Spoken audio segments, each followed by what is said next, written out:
नमस्कार आपण मानक daily life with Odia channel को स्वागत। चलतु आज जानिबा 24 सेप्टेम्बर रे कौन रही इतिहास। ता पूर्वर आपण माने जदि आज प्रथम थर पर चैनल को आसते ताहले प्लीज दयाकर सब्सक्राइब कर दियंतु एही चैनल को।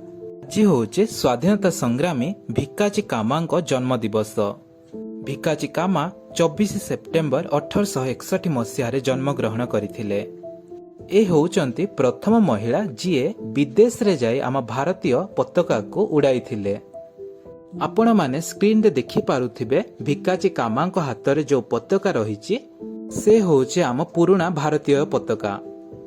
24 सेप्टेम्बर 1948 मसीह रे होंडा कंपनी रो स्थापना करा जायथिला।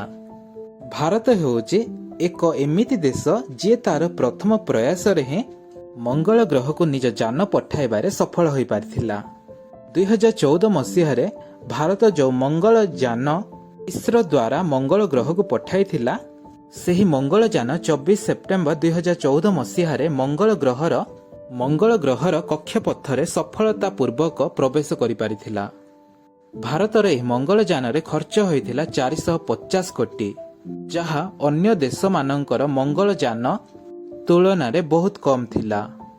24 सेप्टेम्बर 1932 मसीह रे होइथिला पुना पैक्ट। यह महात्मा गांधी व अंबेडकर को मध्य रे होइथिला। यह रिजर्वेशन को नहीं होइथिला। आज पई इतिहास एतिके। आशा करछि आपनक दिन शुभ और मंगल रे कटु। रहुछि नमस्कार।